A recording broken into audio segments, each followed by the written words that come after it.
For more than 40 years, investors played the easiest game in financial history. You buy stocks, you buy real estate, you buy almost anything, and eventually, the market bails you out. Bad timing didn't matter, risk didn't matter, even terrible investments somehow recovered. Because behind the scenes, there was an invisible force pushing everything higher. Interest rates. From 1980 all the way to 2020, interest rates kept falling. Again, and again, and again. That single trend created trillionaires, billionaires, hedge fund legends, crypto millionaires, and one of the biggest asset booms humanity has ever seen. But according to billionaire investor Howard Marks, that era is over. Not slowing down, not weakening, over. And if he's right, then most investors, businesses, and even governments are completely unprepared for what comes next. Because the strategies that made people rich for decades may now become dangerous. Buying the dip, aggressive borrowing, speculative growth investing, blind optimism, cheap debt. The entire system was built around one assumption: that money would stay cheap forever. Now imagine what happens if it doesn't. Today we're diving deep into Howard Marks' chilling warning about the biggest economic shift of our lifetime, why the age of easy money has ended, how falling interest rates secretly inflated almost every asset around you, and why the next decade may reward an entirely different type of investor. And trust me, by the end of this video, you'll never look at markets the same way again.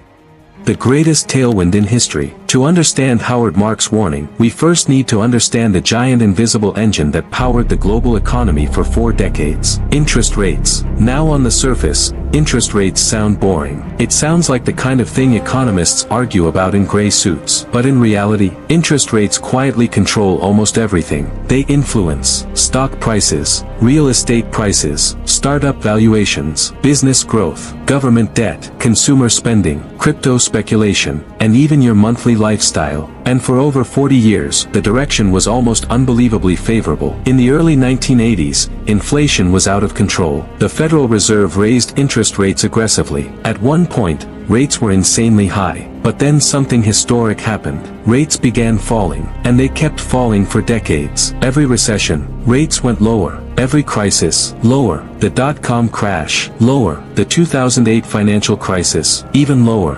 COVID, near zero. For years, money became cheaper and cheaper. And when money becomes cheap, people borrow more. Companies borrow more. Governments borrow more. Consumers borrow more. Investors borrow more. And that creates a gigantic wave of spending and asset inflation. Imagine this. You want to buy a house. If mortgage rates are 15%, your monthly payment becomes painful. You can only afford a smaller house. But if rates fall to 3%, suddenly you can afford a much bigger house. Multiply that effect across millions of people. Now housing prices explode. The same thing happened everywhere. Stocks rose because future profits became more valuable in a low-rate environment. Tech companies exploded because investors were willing to wait years for profits. Private equity boomed because debt became extremely cheap. Startups burned billions because capital was practically free. Even bad businesses survived. Why? Because easy money covers mistakes. Howard Marks argues that many investors mistake this environment for skill.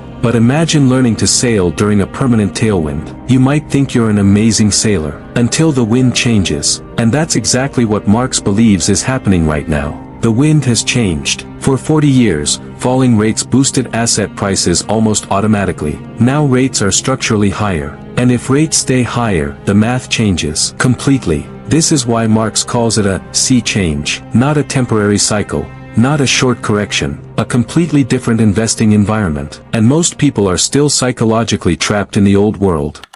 Why easy money made everyone look smart. One of the most dangerous things about long bull markets is that they create the illusion that risk no longer matters. Think about the investing culture of the last decade. People were told, just buy the dip. Stocks always recover. Cash is trash. Leverage creates wealth. Real estate only goes up. Aggressive investing wins. And honestly, for a long time, it worked. Someone could buy speculative tech stocks with no profits. Someone else could buy 5 rental properties with borrowed money. Another person could throw savings into meme stocks or crypto. And many of them made money, not necessarily because they were brilliant, but because liquidity was flooding the system. This is something Howard Marks emphasizes repeatedly. When money is easy, mistakes are hidden. Weak companies survive. Bad investors get rewarded. Excessive risk appears intelligent. And after enough years of success, people stop fearing downside risk. That's when bubbles become dangerous. Because human psychology changes. During cautious periods, investors ask, what if I lose money? But during euphoric periods, investors ask, what if I miss out? That single shift changes everything. Suddenly, lenders compete aggressively. Standards collapse. Risky loans get approved. Valuations become absurd. Speculation becomes normalized. People stop analyzing. They start chasing. And Howard Marks has seen this pattern again and again throughout financial history. The dot-com bubble, the housing bubble, credit bubbles, speculative manias. They all share the same emotional DNA. Confidence becomes complacency. Complacency becomes greed. Greed becomes recklessness. Then reality eventually returns. And when it does, people discover they weren't standing on solid ground. They were standing on cheap debt. That's the terrifying part. The system became addicted to low interest rates. Governments depend on cheap borrowing. Businesses depend on cheap refinancing. Consumers depend on low monthly payments. Asset prices depend on liquidity. Higher rates don't just hurt one area. They pressure everything. And that's why Marks believes this shift is so important. Because an entire generation of investors has never experienced a prolonged world where money is truly expensive.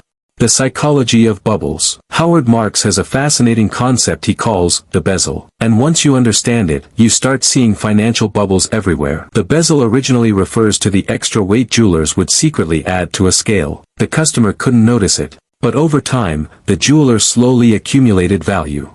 Marks uses this as a metaphor. In investing, long periods of success create hidden psychological distortions. At first, people are cautious. They remember crashes. They fear losses. They demand safety. But if markets keep going up year after year, something changes. Fear slowly disappears. People begin believing. This time is different. The system is safer now. Technology changed everything. Central banks will always rescue markets. Risk becomes invisible. And here's the scary part. The longer things go well, the more risk people are willing to take. Imagine two banks. One bank stays conservative. It carefully evaluates borrowers. It rejects risky deals. The other bank becomes aggressive. It approves risky loans quickly. It offers easier terms. It chases growth. During boom times, which bank grows faster? The aggressive one. So competitors feel pressure to copy the behavior. Soon the entire system becomes less prudent. That's exactly what happened during many bubbles. Lenders competed to lend.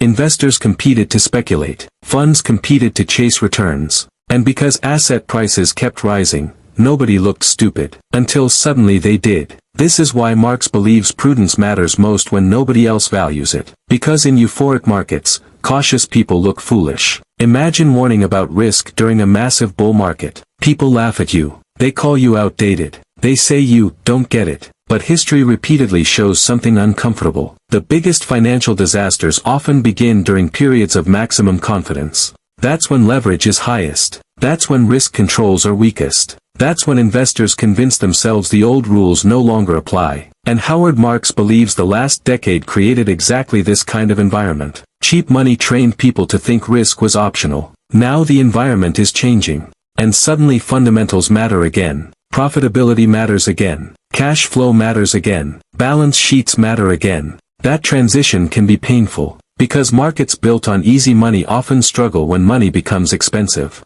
Why the old playbook may fail. One of the most important parts of Howard Marks' warning is that many strategies people assume are normal were actually products of a very unusual era. Take buy the dip. For years, this strategy felt almost magical. Markets fall, buy. Stocks crash, buy more.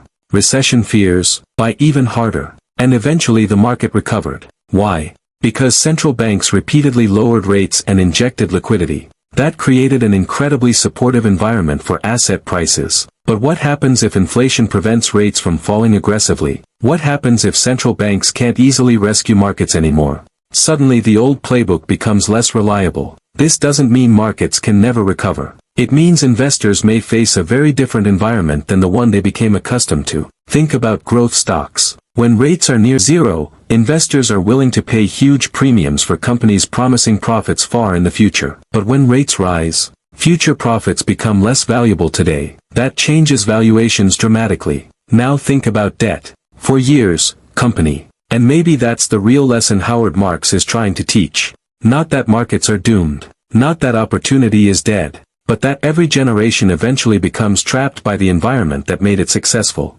For 40 years, investors were rewarded for taking more risk, using more leverage, and believing the market would always recover. But when the world changes, the people who refuse to adapt are usually the ones hit the hardest. And right now, we may be living through one of the biggest financial transitions in modern history. The age of easy money created fortunes. But the next era may belong to a completely different kind of investor. The patient investor. The disciplined investor. The investor who understands that surviving bad times is just as important as profiting during good times. Because when the tide finally goes out, that's when you discover who was actually prepared. And that's exactly why Howard Marks believes the smartest move today isn't chasing hype. It's understanding the new game before everyone else realizes the rules have changed.